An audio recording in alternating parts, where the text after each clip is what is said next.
I'm Clarice Everhart, and they used to call me the quiet queen of Whitestone Court. They thought I was the kind of woman who clutched pearls at the dinner table and smiled politely while her world burned down around her.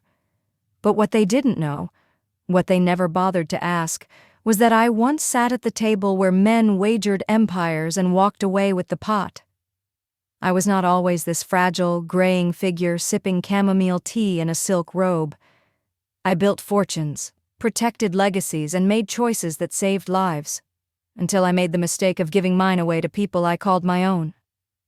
My son Damian Everhart had a smile like his father's, sharp, charming, and just a bit too perfect. When he came to me 5 years ago with a vision, I saw in him the fire I once had. Everhart Industries, he told me, would be a fusion of clean energy, smart living, and modern luxury. It'll redefine sustainable opulence, he said, and it sounded like poetry. Maybe I wanted to believe him. Maybe I was lonely. Or maybe I just wanted to be needed again. I didn't write him a check. No. What I did was far more dangerous. I liquidated parts of my silent holdings, rerouted dividends through offshore trusts, and quietly wired $28 million into a shadow investment account tied to the company. The board never knew I was behind it. Damian told them the money came from venture capitalists overseas. I didn't care about credit. I wanted him to succeed. I wanted us to succeed. And for a while, it worked. The Everhart name returned to magazines, not for old money, but new innovation.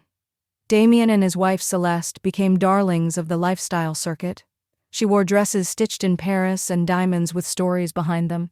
They bought a penthouse in Manhattan and threw rooftop galas I wasn't invited to. Still, I smiled. I told myself it was fine. I had my estate, my staff, my memories. I didn't need to be part of their glitzy circus. But then the signs started showing.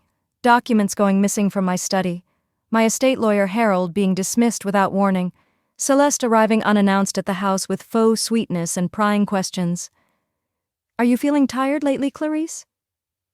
Have you considered appointing someone to help you manage your finances? Damian worries. It was subtle at first, then bolder. A changed will left in the printer. A forgotten laptop with open emails I wasn't supposed to read. One night I found a file titled Exit Strategy C.pdf. I clicked it. Inside was a spreadsheet, my accounts, my trusts, my holdings, and next to each, to be transferred upon confirmation of medical incapacity. There was even a date scheduled for a wellness evaluation, and at the bottom, a note written in Celeste's handwriting. Clarice will not resist. She's practically halfway gone already. Make sure she signs the new will before the doctor's visit. If she becomes suspicious, increase her sedatives. Damian will handle PR. That night, I didn't cry. I didn't scream. I didn't storm into their penthouse and demand an explanation. No, I made tea, strong black tea, and I called someone I hadn't spoken to in 15 years. Isabel, it's Clarice. I need you to activate Protocol Ashcroft. A pause, then, understood. Are you safe? Not yet, I whispered, but I will be. Because here's the thing about building wealth in the shadows and hiding it behind layers of shell companies. Only the creator knows where the last signature lies. And I hadn't signed it yet. The one paper that, once inked, would grant Damian and Celeste full control of everything. And I wasn't going to sign it. No, I had a better plan. And it started with pretending to fall right into their trap. I began wearing thicker cardigans, walking a little slower, letting my hand tremble when I reached for the sugar bowl. The house staff, what remained of them, looked concerned. But I had trained them too well over the years to ask questions. Most of the loyal ones had been dismissed by Celeste during her quiet streamlining of my estate, leaving behind only those who would report back to her. That was exactly what I wanted.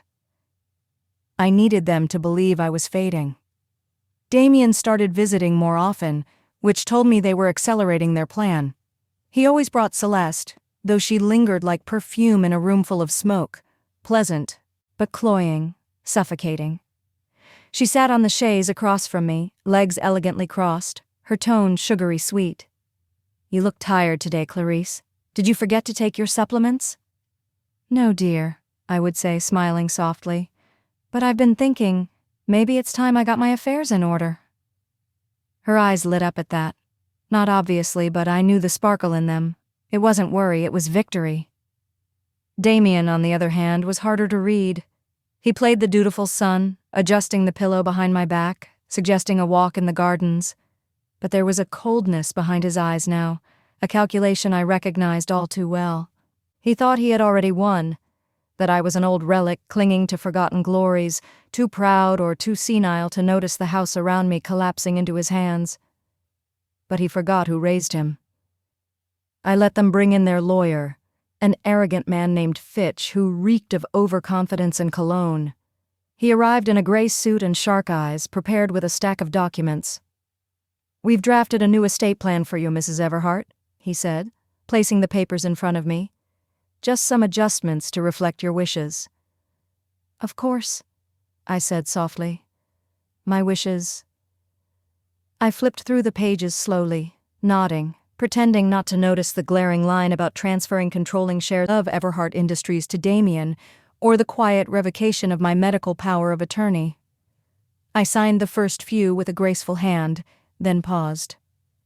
"This last one," I said, lifting the final document between two fingers. "This is the transfer of Whitestone Court, isn't it?" Fitch blinked. "Yes, ma'am. It simplifies. I'd like to read it in my study, alone." He hesitated. So did Damian. "Mother," he began. "I'm not finished being a person yet," I said calmly. "Just give me a few minutes." They agreed. They had no choice. And that was their mistake. I walked to the study with the document and shut the door. Then I activated the second part of Protocol Ashcroft. There, beneath a hidden panel in the bookshelf, sat a biometric safe. My fingers still knew the pattern, even if they trembled. Inside was my original will, untouched, and a portable drive. The drive contained everything: ledgers, account transfers, hidden bank statements, digital proof of the $28 million investment I made anonymously, and a second set of documents I'd had my lawyer draft years ago in case something like this ever happened.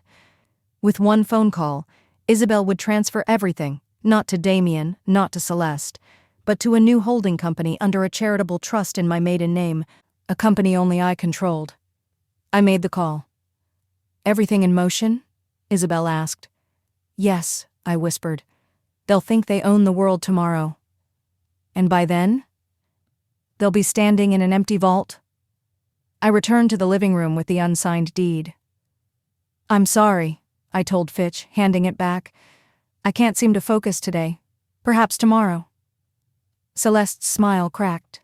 Just a little. Damian's jaw clenched. And I knew they were losing patience. Perfect. Let them think I'm weak. Let them think they've won. Because while they circled like vultures waiting for my last breath, I was preparing the fire that would consume them both. And the first spark would light at a very public event, the Everhart Foundation Gala, where the quiet queen of Whitestone Court would rise from her ashes with the world watching. The Everhart Foundation Gala was their crown jewel, a spectacle of wealth, reputation, and selective charity, hosted annually in the glass-paneled ballroom of the Grand Mercer Hotel in Midtown. It was the kind of event where people didn't attend, they performed. Everyone who mattered would be there: CEOs, influencers, investors, and the media, all prepped to sing praises of Damian and Celeste Everhart for redefining luxury with a conscience. And I was going to steal the spotlight. I arrived fashionably late.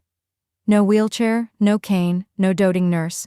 Just me, Clarice Everhart, in a silver-gray gown stitched by a Parisian couturier I once backed with seed capital. My hair swept up, pearls real and spine straighter than it had been in years. The doorman blinked twice when I stepped out of the car unassisted. Inside, the room hushed. They'd expected the shadow of a woman, fragile, confused, drugged by suggestion. Instead, I was the storm in silk. I caught Celeste's expression first. Her smile faltered for just a breath before it reset into that glazed social mask she wore like skin. Damian looked stunned, visibly so, but masked it behind a raised glass of champagne. "Mother," he said as I approached, voice tight, eyes darting to the crowd. "We didn't know you were coming."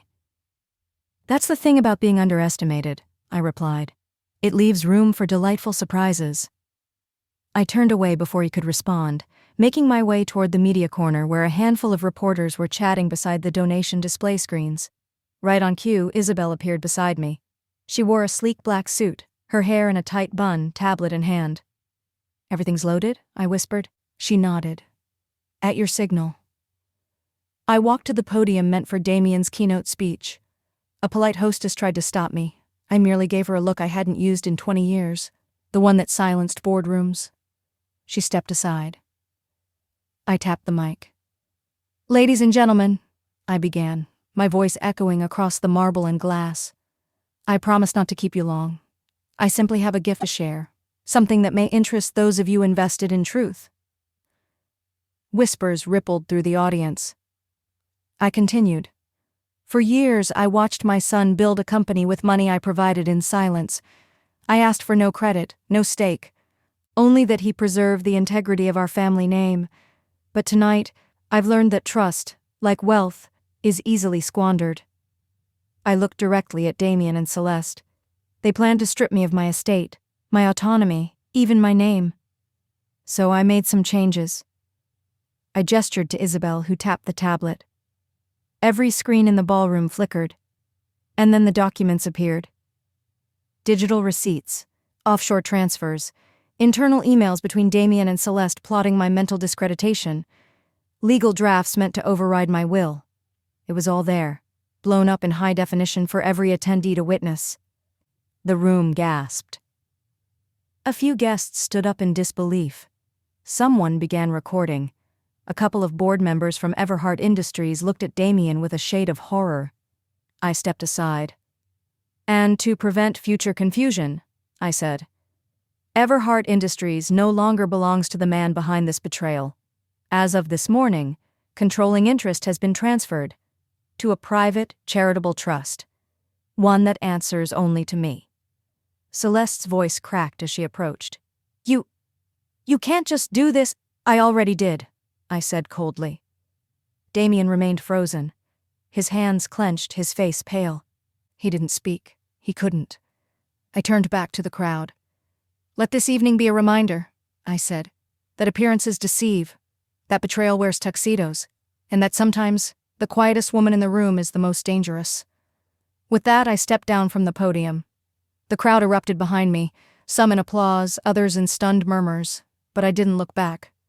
Not even once, because the Queen had taken back her crown, and she was just getting started. The next morning, the media was ablaze. Billionaire matriarch outsmarts son in public corporate coup. Clarice Everhart reclaimed control amidst family scandal. The gala that turned into a corporate exposé. My name was suddenly relevant again, not as someone's aging mother, but as a woman who had returned from the shadows with fire in her eyes. Whitestone Court, once a symbol of polite retreat, was now the epicenter of a quiet war. But I wasn't retreating. I was laying siege. Within 48 hours, shares of Everhart Industries plummeted. Investors panicked. Partners withdrew. The damage wasn't fatal, but it was loud, and that was the point. I needed Damian and Celeste to feel it, to hear the world whisper that maybe they weren't as brilliant as they pretended, that maybe they'd gotten too greedy, and worst of all, that maybe the old woman they tried to erase had outsmarted them all. But revenge isn't complete when the world simply watches. It's complete when the ones who betrayed you realize they've burned their last bridge, and it was the only one that ever held them up. On the third day, Damian came to Whitestone Court. Alone. He looked like he hadn't slept. The sleek polish was gone, replaced by raw nerves and unshaven stubble. He didn't knock. He stormed into my sitting room like a child denied his allowance. "You humiliated me," he hissed. I folded my hands. "Did I lie? You ruined everything. Do you know how many deals collapsed this morning alone? Celeste is..." "Gone," I interrupted. "She boarded a flight to Monaco last night. One way. She transferred $2 million from your joint account before she left." His face paled. You're lying.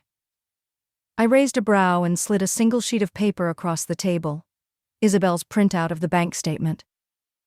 He didn't touch it. He didn't need to. You played us, he said quietly. No, Damian. I gave you everything. You played me. My voice trembled, not with fear but with fury restrained for far too long.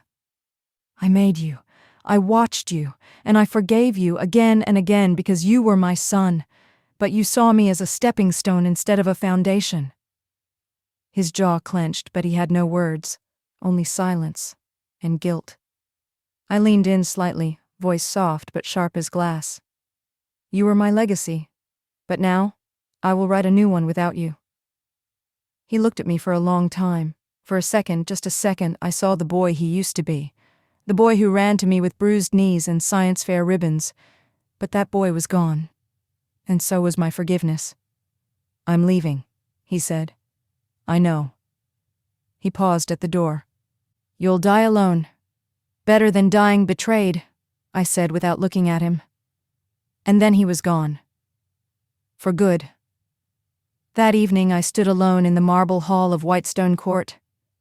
The chandeliers above cast long reflections across the floor, like ghostly rivers of light. Everything was quiet, but not hollow. For the first time in years, the silence wasn't oppressive. It was peaceful. Because I hadn't just reclaimed my fortune. I had reclaimed myself. And I wasn't done yet. Tomorrow I would begin building the Clarice Everhart Foundation. It would invest in young minds, women with vision, mothers with ambition, daughters with fire. I would create a legacy not of blood but of purpose, a legacy they couldn't steal, one they wouldn't see coming. And if the world called me ruthless, so be it. Because in a world of wolves dressed in silk, it's better to be the lion they never saw coming. The next morning, I stood at the tall, arched windows of Whitestone Court, watching the mist roll across the trimmed hedges and rose-lined pathways. A new calm settled over the estate, one that wasn't about stillness, but about readiness. I was not waiting anymore. I was moving forward. The Clarice Everhart Foundation launched its public website that day. The media assumed it was another PR bandage, a wealthy matriarch making a show of virtue to smooth over family drama. They underestimated me again. Within days, the foundation received thousands of inquiries, letters from women across the country, women who had been overlooked, silenced, manipulated, women like me. Some wanted mentorship, others wanted a second chance, a few just wanted someone to listen. I did more than listen. I handwrote replies to the first 50 letters. I told them, "You're not invisible. You're simply not yet dangerous, but you will be." I wasn't looking for publicity, but it came anyway. Major outlets started featuring me not as the betrayed widow, but as a quiet force returning with purpose. The comeback matriarch. The woman who refused to die forgotten. They finally understood. This wasn't a story of money. It was a story of reclamation. And yet, in all of it, I found myself haunted by memories of Celeste. Of the way she sat in my parlor, pretending warmth while plotting poison. The daughter-in-law I once tried to embrace like my own. I thought of the bracelet I had gifted her, a family heirloom, and the way she never took it off. Until she did. There's a particular cruelty in betrayal by the ones you opened your heart to. Celeste was more than greedy. She was surgical in her manipulation. And despite her disappearance to Monaco, I knew she wasn't done. Women like her don't vanish.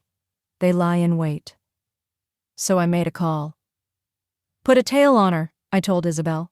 I want to know who she meets, where she eats, what she buys, and if she's making moves to reclaim any part of the company. Isabel didn't blink. Consider it done. Because that's what power is, not noise, not tantrums. Power is knowing the next 5 moves on the board even when your opponent believes the game is over. That week, I made 2 strategic moves of my own. First, I established a new investment division under my foundation, focused on venture capital for female-led startups.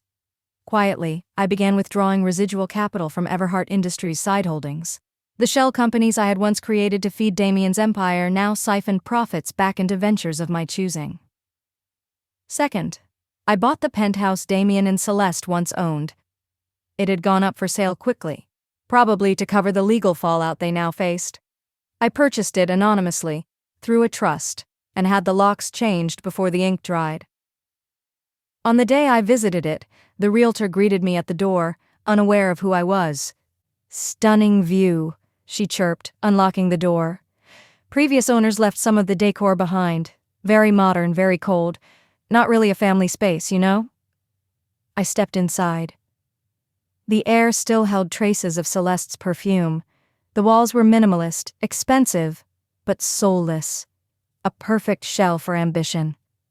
I walked through the space slowly, then turned to the realtor. "I'll be turning it into a crisis recovery suite," I said, "for women escaping financial abuse." She blinked. "You're serious?" "Yes," I said. "I've lived through the kind of silence that strangles. Now I'm giving that silence a voice." And in that moment I realized I didn't just survive betrayal. I weaponized it. 3 weeks after the gala, I received an envelope without a return address. It was placed on my desk by my new assistant, a sharp young woman named Priya, whom I had handpicked from the foundation's early applicants. "No signature, ma'am," she said, "but it was delivered by hand." Inside was a single photograph. It was of Damian, sitting alone in a cafe in Brooklyn, hunched over, staring into a cold cup of coffee. His once perfect hair was longer now, unkempt, and the tailored suits had been traded for something looser, less deliberate. On the back of the photo, scribbled in familiar handwriting, were 4 words: "He still blames you." I didn't need a signature to know it was from Celeste. Even gone, she was still playing games, still planting doubt like landmines. But the picture didn't rattle me. Not anymore. Because I no longer carried the guilt. I didn't make Damian corrupt. I simply stopped shielding him from consequence. And that's the part he couldn't handle. He had lived in the shade of my legacy for so long that when I moved, he had nothing of his own to stand under.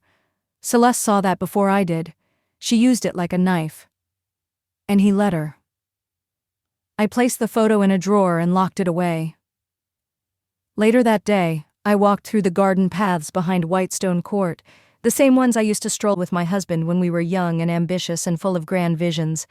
The roses had bloomed again, rich and red, just as they had the year we married. It was there that I found something unexpected. A package sat beneath the bench where I often sat to read, wrapped in silk ribbon. Inside was my family heirloom, the diamond-studded bracelet I had given Celeste after her wedding. The one she'd worn like a trophy until the moment she decided I was disposable. It had been returned, and with it a handwritten note on elegant stationery. "You win." No name, no flourish, just that. But it wasn't a concession, not really. It was a retreat. Celeste had vanished into the shadows, leaving behind what little pretense remained of civility. I knew better than to believe she was finished. Women like her never surrender. They reinvent themselves. Somewhere in Europe or Asia or the next emerging market, she would reappear under another name, grooming the next empire, the next fool to build her throne. And perhaps one day she would return to try again. Let her. I wasn't afraid of her anymore. Because I had something she never would. I had endured. And more than that, I had rebuilt. In the months that followed, the Clarice Everhart Foundation grew beyond expectation. We funded 37 small businesses, most run by single mothers or women over 50. We launched a scholarship program for women returning to school after surviving domestic financial control, and we built safe housing across 5 states for women escaping abusive partnerships disguised as wealth. I made speeches. Short, sharp, unflinching. And every time I stepped onto a stage, the crowd didn't see a widow or a relic. They saw a lioness who had been caged too long. Autumn descended on Whitestone Court with a kind of quiet majesty, fiery leaves brushing the marble balconies, wind curling around the ivy-stained stone as if whispering secrets from lifetimes ago. The estate no longer felt like a relic. It felt like something reborn. And in many ways, so was I. The local university invited me to speak at their annual summit, ironically titled Women Who Built Empires. It was a name I once would have declined with a polite scoff. But now I saw it for what it was. A battlefield of stories, and mine had earned its place. I stood behind the podium in a velvet charcoal suit, the spotlight warm on my skin. The room was full of students, academics, journalists, and women. So many women watching with wide, weary, wondering eyes. I was nearly erased by the very people I raised, I began, voice steady. My own son, my daughter-in-law. They called it a love. They disguised it in concern, cloaked it in inheritance, sweetened it with smiles. But make no mistake, it was conquest, silent, strategic, and it nearly succeeded. The auditorium fell silent. But I remembered who I was. I remembered that before I was a mother, before I was a widow, before I was a name carved into someone else's legacy, I was a builder, a force, a woman who knew how to disappear into wealth so completely that no one could touch me until I wanted to be seen again. Applause erupted. I paused, letting the power of truth sit in their lungs. You don't have to forgive betrayal. You don't have to quietly endure it. You can rise. And when you do, let them feel every step of your return. When I left the stage, a line of young women waited to speak with me. Not out of politeness, out of hunger. They were starved for examples of survival that didn't come wrapped in shame. I gave them what I could. A look, a word, a truth. And when I returned to the penthouse, the one I had reclaimed and repurposed, I found a woman waiting at the door. She wore a navy coat, her hands clasped tight. Older, elegant, scared. "I'm sorry to show up like this," she said. "But someone told me you help women who've lost control of their lives." "I do," I replied. She broke down right there in the hallway. Told me her husband had moved their assets to another country, that her son had sided with him, that she was locked out of accounts she'd helped build for 30 years. I welcomed her in, made tea, gave her a place to sleep. And then I called Isabel. "Let's start the process," I said. "Another phoenix is ready to rise." Because that was the thing no one expected of me. Not just survival, but replication. I wasn't content with revenge. I wanted replication. Legacy. A chain reaction. The betrayed would rise. And they'd rise because I had.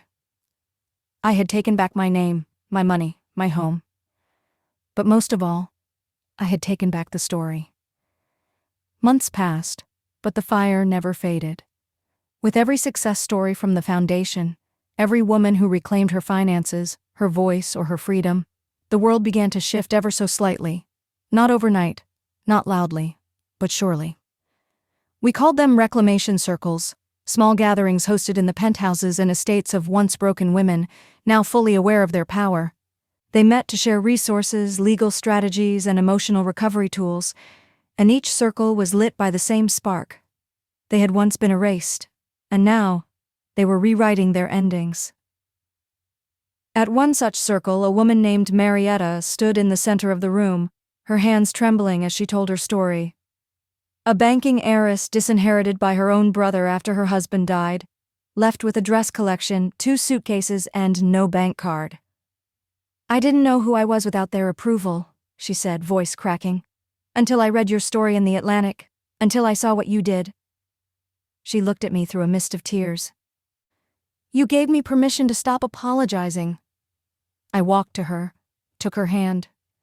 "No one gives you permission, Marietta. You take it. The way they took your silence, we're not here to ask. We're here to claim." The women around her clapped, not the polite kind, but the raw kind, the kind that cracks ceilings. Meanwhile, Damian faded from the public eye. After the board ousted him and the lawsuits piled up, thanks to the documentation I strategically leaked, he attempted to start a new venture, a tech luxury app. But investors weren't biting. His name, once gilded, was now radioactive. One of my lawyers, a young woman named Trina, came to me with an update. "He tried to liquidate your old offshore account in Liechtenstein," she said, raising an eyebrow. I smiled faintly. The one I renamed 3 years ago? Exactly. The transfer was blocked. He's running out of leverage. I didn't gloat. I didn't toast with champagne. I simply nodded and moved on to the next Foundation case file on my desk. Because the war was over. And I had already won. But then came something unexpected. One morning, as I sat in the sunroom overlooking the frost-covered hedges of Whitestone, Priya entered with a letter. No return address again, she said cautiously. I opened it slowly. It was a single page. The handwriting was unmistakably Damian's. Mother, I don't expect forgiveness, but I wanted you to know, I see it now. Not the money, not the power, the legacy, the way you never broke. You raised me to be better. I wasn't. But I'm trying now. D. I sat with the letter for a long time. It didn't change the past. It didn't undo the betrayal. But it was a beginning. And maybe that was enough. Later that night, I stood on the terrace of the reclaimed penthouse, wind dancing through my silver hair. The city lights blinked like silent witnesses, and far below, people bustled through lives I'd once only watched from afar. I had been the ghost in my own home, the silent name on their fortunes. Now, I was the architect of empires rebuilt from ashes. I wasn't alone. And I would never be forgotten again. Spring returned with a quiet warmth, softening the stone steps of Whitestone Court and breathing life into the rose gardens once more. The estate had grown busier now. No longer a mausoleum of lost time, but a living heartbeat of something new. Young women came and went, interns and strategists, analysts and survivors, all working within the halls where betrayal had once echoed. I walked those halls each morning, listening not for silence, but for laughter, purpose, planning. And I heard it everywhere. The Clarice Everhart Foundation had expanded to 5 cities, then 10. We were no longer just offering help, we were shaping new markets. Quietly, we'd begun acquiring underpriced luxury properties in cities where women were statistically most affected by financial control. We turned those properties into centers of refuge and business, elegant, discreet spaces where women could start again without shame or noise. The media began calling it the Second Dynasty. One anchorwoman put it best. Clarice Everhart is doing what her son never could, turning wealth into impact, silence into strategy, and legacy into an open door for others. They meant it as praise. I took it as a warning to anyone still watching from the shadows. But not all shadows remain shadows forever. Celeste resurfaced. Not in the way I expected, not with vengeance or litigation or tabloid theatrics. She appeared in a business feature on a minor European news site. Amara Lorette, founder of a luxury lifestyle brand targeting Eastern European oligarch wives. A photo showed her walking through a gilded showroom in Milan, looking impossibly polished. But her eyes were different now. Cold, yes, but tired, older. I bookmarked the article not out of fear, but curiosity. She was playing a new game, one where she made the rules. Good for her. I hoped she succeeded. Because I had no intention of ever crossing her path again. I didn't need revenge a second time. I had already won. Anything more would be indulgence, and I had moved on from indulgence. Now I dealt only in purpose. On the first day of April, I hosted a private dinner for the women of the Foundation's first year, our earliest survivors and leaders. The dining hall glowed with low candlelight, and laughter rippled like champagne across the table. These weren't just stories of pain, they were stories of triumph. Marietta, the banking heiress, now ran a mentorship firm for disinherited daughters. Priya had become director of operations, managing a team that spanned 3 continents. Trina, my sharp-eyed lawyer, had started drafting model legislation to protect women from financial exploitation within marriage. And me? I just listened, and watched, and smiled. Because it had all been worth it. When the night drew to a close, Priya came to my side and said, "They talk about you like you're a myth." I laughed. "That's how you know I'm real." She grinned. Do you miss anything from before? I paused, then shook my head. Everything I needed, I built again, and everything I lost taught me how to build it better. Because this wasn't just a comeback. It was a resurrection. And I had built not just a second dynasty, but the first one that couldn't be taken from me. The city commissioned a sculpture in my name. I didn't ask for it, I didn't want it, but they insisted. A tribute to your contribution to women's financial liberation, they said. They offered to place it in Whitestone Plaza, the financial district where Damian once stood with pride, shaking hands with men who never remembered my name. I agreed, but on one condition. It wouldn't be a statue of me.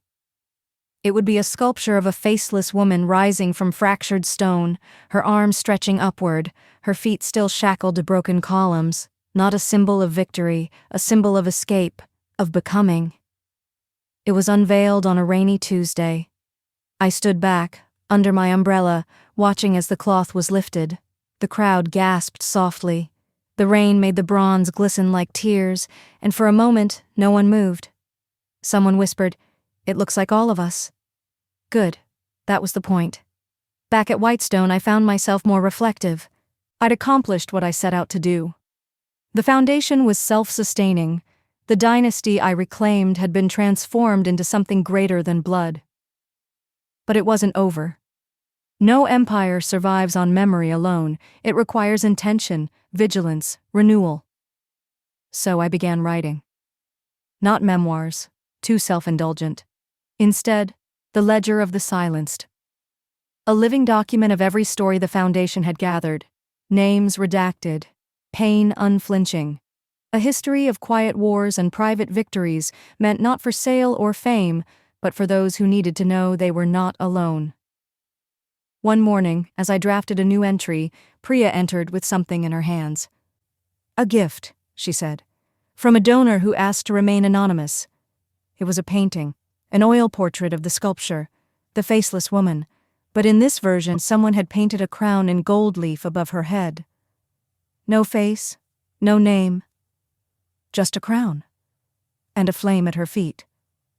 I hung it in my study, right where the old family portraits once hung, images of grim men in powdered wigs, sons in regimental coats, wives draped in pearls and empty smiles, all gone now, replaced by a symbol of rebirth. A few weeks later, Damian sent another letter. Shorter this time, simpler. I understand now. I hope someday I can be remembered for more than what I did to you. I'm sorry. D. I didn't reply. Not because I hated him, but because some bridges once burned are meant to remain ash. And sometimes silence is the only answer betrayal deserves. The sun rose on Whitestone Court the next day like any other, but I rose with it, older, wiser, and completely, irrevocably free. Because in the end, I hadn't just reclaimed what was mine. I'd built a monument no betrayal could touch. Not of stone, not of money, but of will and legacy. It was a spring morning when I first saw her. 17 years old, fierce eyes, calloused hands, and a voice like she'd swallowed every injustice and refused to let it settle in her chest. Her name was Liana Cruz. She had walked 8 miles to our nearest foundation office after finding an article about the reclamation circles in a discarded newspaper. I don't want help, she said, standing at the door in a threadbare jacket. I want to help you. I want to learn how you did it. She reminded me of myself. Not the polished version, not the woman in pearls and courtrooms. The before version, the one nobody believed in. I took her in. Not out of charity, but because sometimes the world sends you someone who needs exactly what you almost never got. A door that opens when you knock. Liana became a shadow. She learned finance from Isabel, strategy from Trina, legal nuance from Priya. And from me. She learned patience, power without noise, the strength of holding your silence until it cuts louder than any scream. She didn't want the spotlight. She wanted impact. I don't want to be a Clarice Everhart, she told me once. I want to be the first Liana Cruz. I smiled. Then you'll need to know how to build without applause. 2 years later, she founded Her Vest, an angel fund for teenage girls aging out of foster care who wanted to launch their own micro-enterprises. She started it with a single desk in a shared basement office and $5,000 from her own savings. I watched from a distance, never interfered, never donated, until she sent me a note. I built it the way you built yours, quiet, sharp, real. But now I need your voice. Will you sit on my advisory board? I flew to her launch event in D.C., walking quietly to the back of the room. When she spotted me, she didn't run over. She didn't cry. She walked up, took my hand and said, "Let's build the next monument." That night, I realized something powerful. My legacy wasn't Whitestone Court. It wasn't the money, the foundation, or even the fall and rise that made headlines. It was her, and the women who came after her. The empire I built wasn't stone or stock. It was made of women who had been told they were finished, and rose anyway. And if one day the world forgets my name, let it. Because the seeds I planted, they will grow in gardens I'll never see. And that is more than enough. Years passed. Whitestone Court aged gracefully, much like I did, less polished, more rooted. The vines curled higher along the stone walls. The roses grew in denser clusters. The house didn't shrink with time. It settled, deepened, became something more than memory. I no longer walked the halls with urgency. I didn't need to. The world I fought to protect was now moving on its own. Liana became a global figure, praised not for wealth but for what she dared to do with it. Her vest spread across continents. Women I'd never met wrote letters to the foundation addressed to me, thanking me for the life they now lived freely. But I didn't need the letters. I only needed to look out the window. Every Saturday morning, I sat in the garden. A place that had once been a symbol of stillness, now blooming with new footsteps. Young women from the foundation visited to walk with me, ask questions, or simply sit in silence under the hydrangeas. No one ever asked me to speak unless I wanted to. And one morning, as the birds filled the air with song and the breeze carried the soft scent of lilies, I turned to Priya, who had never left my side all these years. "You know," I said softly, "they said I'd die alone." She laughed. "And you built an army instead." "No, I built a future," I whispered, "one that doesn't need me in it." When I passed, I asked for no monument. No statues, no grand eulogies. Just a plaque in the garden. It reads, "Here once sat a woman they tried to erase." She replied with silence, power, and legacy. And now she blooms in every woman who rises after her. The garden remains open. And every season the roses return, defiant and full, because Clarice Everhart never truly vanished. She simply became the soil,